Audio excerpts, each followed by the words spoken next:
আসসালামু আলাইকুম ভিউয়ার্স, আপনারা কেমন আছেন? নিশ্চয়ই ভালো আছেন ভিউয়ার্স, আজকে আমি একদম রাজকীয় স্বাদে পায়েস রান্না করে দেখাবো। আর এই রেসিপিটা আমি শিখেছি আমার মায়ের কাছ থেকে। চলুন তাহলে দেখাই। এই তো আমি ফুল ক্রিম 3 লিটার দুধ নিয়েছি। তারপর নিয়েছি আমার হাতে 3 মুঠ চাল, পোলাওর চাল। এর চেয়ে বেশি নিলে আসলে পোলাওর চালটা বেশি হয়ে গেলে পায়েসটা ভালো লাগবে না। তারপর নিয়েছি হাফ লিটার মতো পানি। এইখানে আমার এই মাগে আমার হাফ লিটার পানি হয়।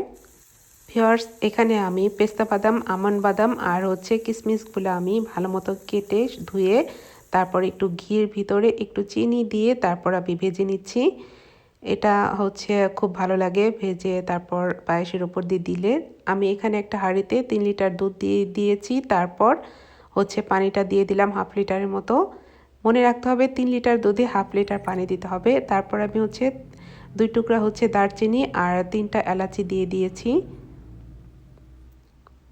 এরপর ভিউয়ার্স, আমি ভালো মতো এটা দুধটা কম জালে ভালো মতো বলক তুলে নেব। তারপর আমি কিন্তু চালগুলা ধুয়ে দিয়ে দিচ্ছি। আমি চাল ধুয়ে রেখেছিলাম, তারপর আমি কিন্তু দিয়ে দিলাম। ভিউয়ার্স, চাল দেওয়ার পরে কিন্তু মাঝে মধ্যে নেড়ে দিতে হবে, না হলে নিচে লেগে যাবে। আর যতক্ষণ না পর্যন্ত চালটা সিদ্ধ হয় মাঝে মধ্যে নেড়ে দিতে হবে।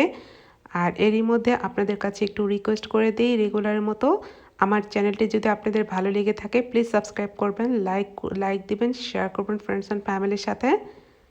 এই তো ভিউয়ার্স, আমার কিন্তু অলরেডি আমি অনেকক্ষণ জাল করে নিয়েছি। এরই মধ্যে আমার কিন্তু চালটা সিদ্ধ হয়ে গেছে।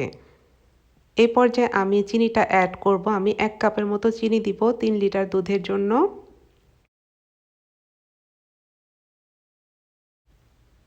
তারপর ভিউয়ার্স, আমি 1 চিমটির মতো লবণ দিয়েছি। লবণ দিয়ে আমি নাড়াচাড়া করে দিব ভালো মতো।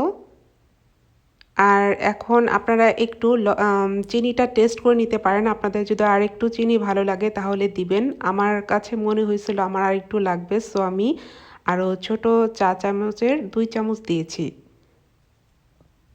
সো দেখেন প্রায় আমার পায়েসটা কিন্তু রেডি হয়ে আসছে। ভিউয়ার্স, আপনারা যখন পায়েসে চিনি দিবেন তখন কিন্তু একদম হাঁড়ির পাশেই দাঁড়িয়ে থাকতে হবে। আর সবসময় নেড়ে দিতে হবে। চিনি দিলে কিন্তু একদম দুধের সাথে হাঁড়িতে পায়েস কিন্তু লেগে যাওয়ার সম্ভাবনা বেশি থাকে। সো আপনারা এদিকে খেয়াল রাখবেন। এই তো ভিউয়ার্স, আমার কিন্তু পায়েস একদম রেডি। আর আপনারা গরম অবস্থায় একটু হালকা লিকুইড রাখবেন, তাহলে ঠান্ডা হলে এরকম একটু ঘন টাইপের হয়ে যাবে অলরেডি। দেখুন ভিউয়ার্স, আমার কিন্তু কালারটা খুবই দারুণ আর পায়েসটা আসলে রিয়েলি অনেক টেস্টি হয়েছিল। আপনারাও করে খাবেন এভাবে। আজকের মতো এতটুকুই ভিউয়ার্স। আমার পায়েস রান্না কেমন হইলো আপনারা জানাবেন। আল্লাহ হাফেজ, আসসালামু আলাইকুম।